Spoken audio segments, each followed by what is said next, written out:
आज का हमारा पहला स्ट्रक्चर है गाइस। कई बार हम लोग ऐसे बोलते हैं, समोसा देखकर मेरे मुंह में पानी आ रहा है, या फिर आम देखकर मेरे मुंह में पानी आ गया। ऐसे हिंदी वाक्यों को इंग्लिश में ट्रांसलेट करने के लिए आप माई माउथ इज़ वाटरिंग का यूज़ करते हैं। कैसे करना है, एग्जाम्पल देखिए। आम को देखकर मेरे मुंह में पानी आ रहा है, मुझे आम बहुत पसंद है। आप बना सकते हैं, seeing the mangoes my mouth is watering, I love mango.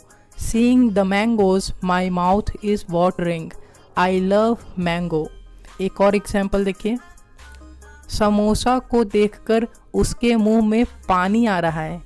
आप इसके लिए सिंपली बना सकते हैं, Seeing the samosa, his mouth is watering. Guys, samosa के लिए रिसॉल का भी यूज़ किया जाता है, लेकिन मैंने यहाँ पर समोसा ही यूज़ किया है। अगला स्ट्रक्चर है गाइस, कई बार हम लोग ऐसे बोलते हैं, वह किसी हद तक गिर सकता है पैसे कमाने के लिए, है ना, या फिर वह किसी हद तक गिर सकता है तुम्हें पाने के लिए।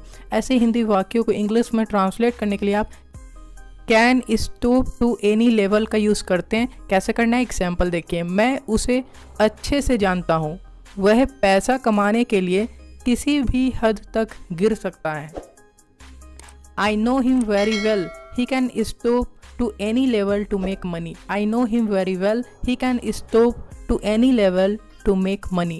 एक और एग्जाम्पल देखिए गाइस, मुझे पाने के लिए वह किसी भी हद तक गिर सकता है।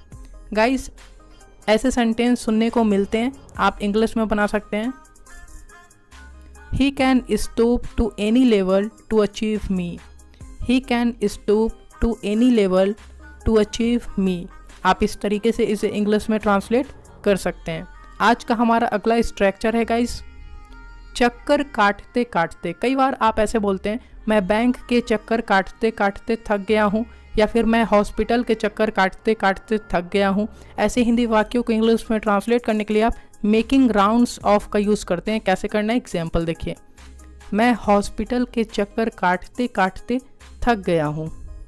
आप सिंपली इसे इंग्लिश में ट्रांसलेट कर सकते हैं और बोल सकते हैं, I am tired of making rounds of hospital. I am tired of making rounds of hospital. आप इस तरीके से इसे इंग्लिश में बना सकते हैं। आज एक और एग्जाम्पल देखिए गाइस, अब मैं नहीं जाऊंगा, मैं बैंक के चक्कर काटते काटते थक गया हूँ। कई बार आप ऐसे हिंदी में बोलते होंगे, आप इंग्लिश में बना सकते हैं, Now I will not go. I am tired of making rounds of bank. Now I will not go. I am tired of making rounds of bank. कितना भी क्यों ना हो। कई बार हम लोग ऐसे बोलते हैं, वह कितना भी अमीर क्यों ना हो, या फिर वह कितना भी चालाक क्यों ना हो। ऐसे हिंदी वाक्यों को इंग्लिश में ट्रांसलेट करने के लिए आप however plus subject plus may be का यूज़ करते हैं। कैसे करना है, एग्जाम्पल देखिए। वह कितना भी खूबसूरत क्यों ना हो, मैं उससे शादी नहीं कर सकता। आप बना सकते हैं, however beautiful she may be, I can not marry her. However beautiful she may be, I can not marry her. आप ऐसे बोल सकते हैं। एक और एग्जाम्पल देखिए, वह कितना भी अमीर क्यों ना हो, वह यह कार नहीं खरीद सकता। आप बना सकते हैं, however rich he may be, he can not buy this car. However rich he may be, he can not buy this car. आज का हमारा अगला स्ट्रक्चर है गाइस, आदत डाल लो। कई बार आप ऐसे बोलते हैं, सुबह उठने का आदत डाल लो, या फिर कम पैसे खर्च करने का आदत डाल लो। ऐसे हिंदी वाक्यों को इंग्लिश में ट्रांसलेट करने के लिए आप मेक अ हैबिट ऑफ का यूज़ करते हैं। कैसे करना है, एग्जाम्पल देखिए। सुबह में जल्दी उठने का आदत डाल लो, यह स्वास्थ्य के लिए लाभकारी होता है। आप बना सकते हैं, make a habit of getting up early in the morning, it is beneficial for health. Make a habit of getting up early in the morning, it is beneficial for health. एक और एग्जाम्पल देखिए, रोज पढ़ने का आदत डालो, परीक्षा sir पर है ना। कई बार पेरेंट्स लोग ऐसे बोलते हैं, आप बोल सकते हैं इंग्लिश में, make a habit of studying every day, exam is round the corner. Make a habit of studying every day, exam is round the corner. आपकी जानकारी के लिए बता दूं, कई बार हम लोग ऐसे बोलते हैं आपकी जानकारी के लिए बता दूं कि मैंने पैसे दे दिए हैं।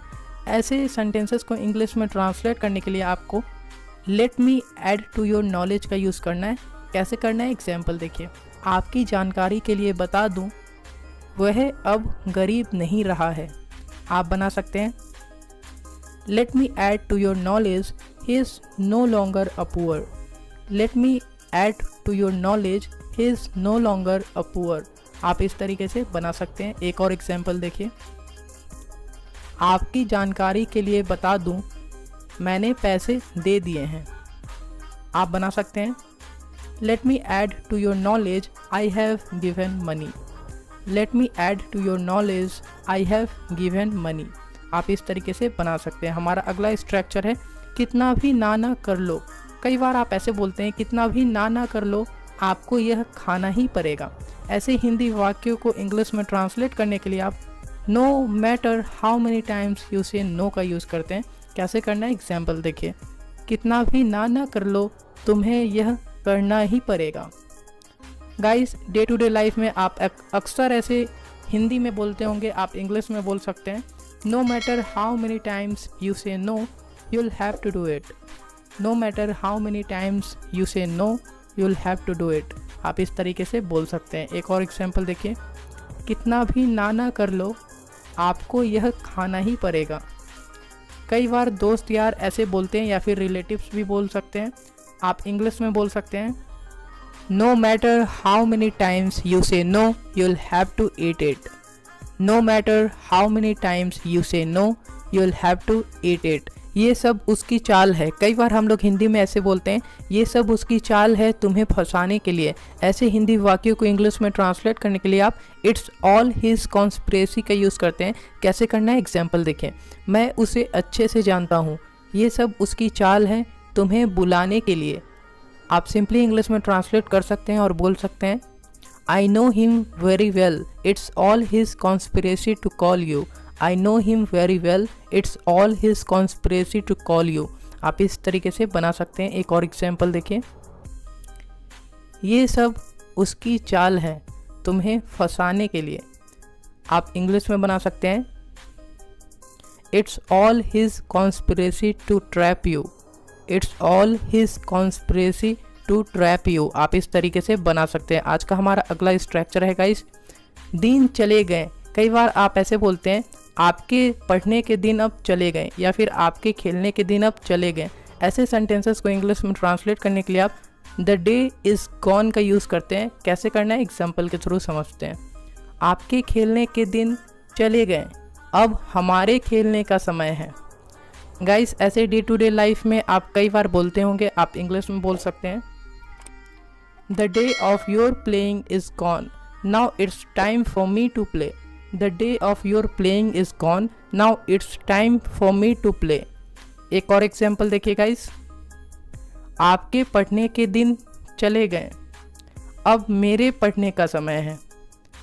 गाइस, ये बहुत कॉमन है, आप ऐसे बोलते ही हैं। आप इंग्लिश में बोल सकते हैं the day of your studying is gone now it's time for me to study. The day of your studying is gone now it's time for me to study.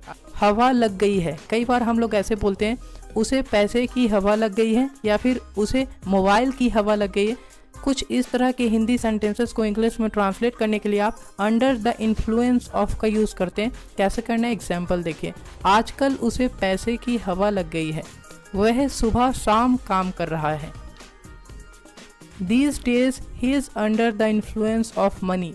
He is working in the morning and evening। These days he is under the influence of money। He is working in the morning and evening। आजकल उसे उस लड़की की हवा लग गई है। आप सिंपली बोल सकते हैं guys Nowadays he is under the influence of that girl। Nowadays he is under the influence of that girl। आज का हमारा अगला स्ट्रक्चर है गाइस भार में गया। कई बार आप गुस्से में ऐसे बोलते हैं भार में गया तेरा पैसा, मुझे तुम्हारी एहसान की ज़रूरत नहीं है, या फिर भार में गई तेरी दोस्ती, है ना। तो इस तरह के हिंदी वाक्यों को इंग्लिश में ट्रांसलेट करने के लिए आप टू हेल विद का यूज़ करते हैं। कैसे करना है, एग्जाम्पल देखिए। भार में गई तेरी दोस्ती, मैं मतलबी लोग से दोस्ती नहीं करता हूँ।